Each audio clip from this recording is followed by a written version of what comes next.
So good morning friends. Today we will discuss about the distributor-less ignition system. In the distributor-less ignition system, as the name suggests, distributor-less ignition system is the ignition system without a distributor and a contact breaker point. Okay. So what is the advantage of distributor-less ignition system? The advantage of distributor-less ignition system is it doesn't have any moving part, or there is no wear and tear due to moving part or any mechanical part of the engine. Okay. Now distributor-less ignition system consists the main part of the distributor-less ignition system is this battery. Okay, and then this battery is connected to switch, and then the voltage from the battery goes to the ECU, electronic control unit, and then from the ECU the signal will passes through the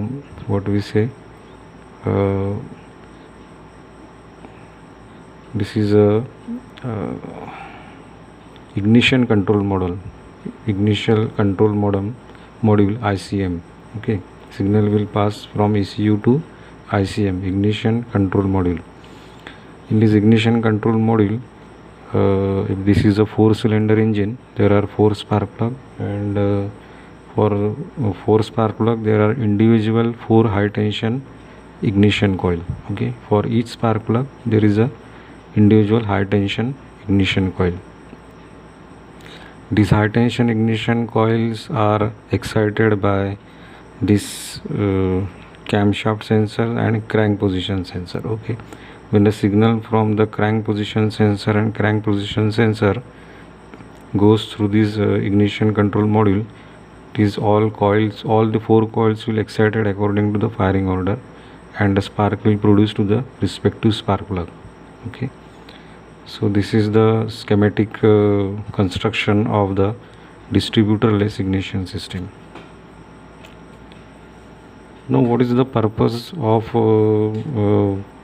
introducing of the distributor-less ignition system? So let us see, in the conventional ignition system what happened, there are a lot of mechanical parts as shown in the figure, as such that this contact breaker point, it will make and break like this, and there is always friction, there is always wear and tear at this tip of this contact breaker point. Okay, so at the few thousand kilometer after running any vehicle at a few thousand kilometer, what happened, due to continuous mechanical wear and tear and continuously sparking and wear and tear, there is a mismatch in timing. Okay, or the timing will be upsetted by this continuous wear and tear. So it will demands a lot of maintenance, that is to adjust this point gap frequently, as well as to change this mechanical part at the considerable interval of time. So, okay, at the same time there is also another mechanically moving part is a distributor. Okay, this distributor is a rotating distributor which rotates mechanically with the help of camshaft. Okay, so when the camshaft rotates, this distributor rotate, this rotor will rotate and align according to the firing order of the 4-cylinder engine, and it will give spark to the respective spark plug when it aligns with the electrode. Okay, so there is also sparking, deposition of carbon at this tip, and this tip.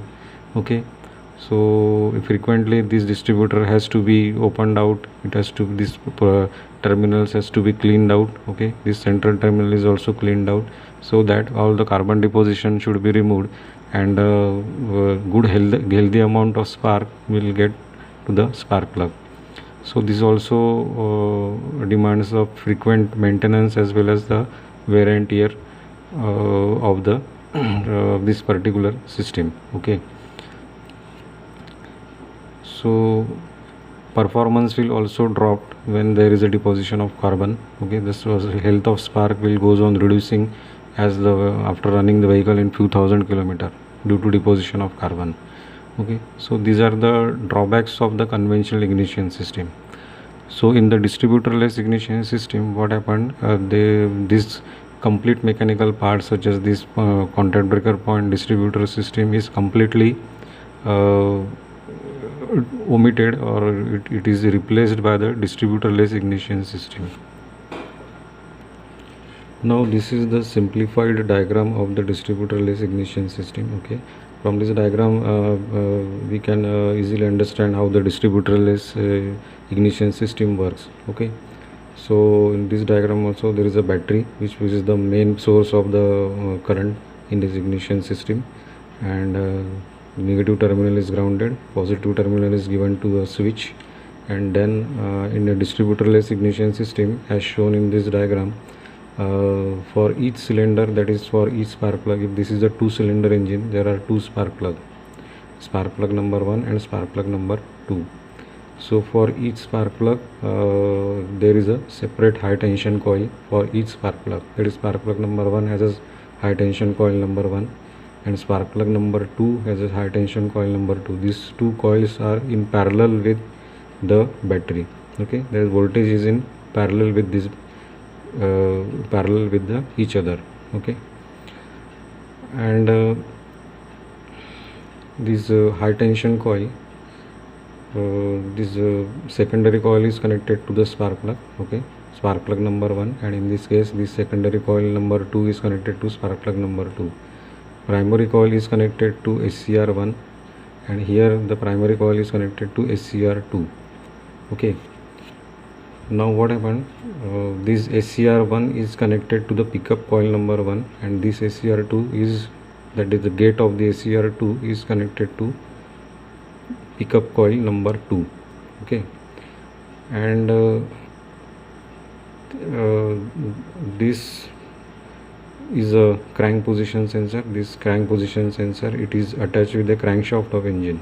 Okay, now what happened, in the crank position sensor has teeth. Okay, these are teeth, uniformly distanced teeth as shown in this figure, and in this particular case where we want a ignition, there is a one teeth missing. Okay, that is, there is an empty space. Okay, one teeth is missing in this particular slot. Okay, as shown in the diagram. Now what happened when this crank position, when this rotor rotates. Okay, now what happened when this rotor rotates, there are the continuous pulse like this, this one. Okay, because of these teeth. When this teeth come in front of this ignition coil or pickup coil will pick up pulse like this one, and when the pickup coil comes in the empty slot, it will not produce any pulse. Okay, that is, this slot is empty, and again it will start producing pulse like this. So whenever there is a missing of pulse, okay, then whenever there is a missing of pulse, that means negative pulse or a drop in voltage takes place. Okay, and this drop in voltage is sensed by this gate. Okay, and this SCR is in conduction mode. Okay, whenever the SCR is in conduction mode, it will heavily passes the current from this primary coil to ground.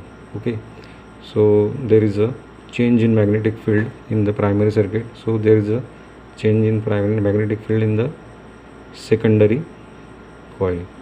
So as it is a step up transformer, okay, so what happened, the small change in primary produces a big change in secondary. So whenever there is a small change in voltage in the primary, there is a huge change in voltage in the secondary. Okay, and as the voltage is generated in the secondary coil, it is transmitted to spark plug number 1. Okay, this has happened due to this empty slot or unavailability of this pulse. Okay, and this is picked up by this pickup coil number 1. So this SCR will be in conduction form once it is in front of this empty slot. Okay, so this cylinder will fire out, and when this wheel moves in the clockwise direction and comes in aligned with this pickup coil number 2, another signal is generated like this, that is drop in voltage is sensed by this pickup coil, and this SCR number 2 is in the conduction form. Okay, it conducts the current heavily. It will again another produces a small pulse of 12 volt here. As this is a step up transformer, again it will produces a large pulse in the secondary, and spark plug number 2 will be spark will generated in the spark plug number 2. Okay, so in this case, as this crank position sensor or this rotor rotates, and as it is aligned with the pickup coil, so this pickup coil will pick up the signals and make the SCR in the conduction and non-conduction form. Okay, so once this empty slot will pass through this pickup coil, and once it pass, so it will again generate the pulses like this. So SCR will not in the conduction form, so it will not produce any voltage. It will produce voltage only when this empty slot comes in front of this pickup coil. Okay, so in this case there is an accurate injection of spark in the cylinder. Okay, so as there is no mechanical contact, so there is no wear and tear at all here, and due to this system will be completely maintenance free. Okay, and this system doesn't require any maintenance at all. It doesn't require any adjustment of point gaps, any deposition of carbon. Okay, it is a fit and forget type of the ignition system. Okay, now what is the advantage of this ignition system? The first advantage is very or no maintenance at all. So it is fit and forget type of the ignition system. Okay, at the same time, what happened, each cylinder has its own high tension coil. That is, cylinder number 1 has a high tension coil 1, cylinder number 2 has a high tension coil 2. So what happened, at the very high RPM of engine, there is a very healthy current from the output of this high tension coil. Okay, there is no drop of voltage due to distribution of in the distribution that is in the another battery coil ignition system or CDI ignition system. There is a drop in voltage because there is a distributor. That is, there is one high tension coil is there, and only one high tension coil distributes high tension voltage to all the 4 cylinder or 2 cylinder. Okay, now in this case, what happened, for each cylinder there is a individual high tension coil. So there is a very high current, high intensity current or healthy current at the output of the secondary coil of the high tension coil. Okay, so this ignition system performs very good at low RPM as well as at very high RPM, because there is no distribution of the secondary voltage to the various cylinder. Each cylinder will get its own high tension coil. Okay, so this is all about the distributor-less ignition system. Okay, thank you.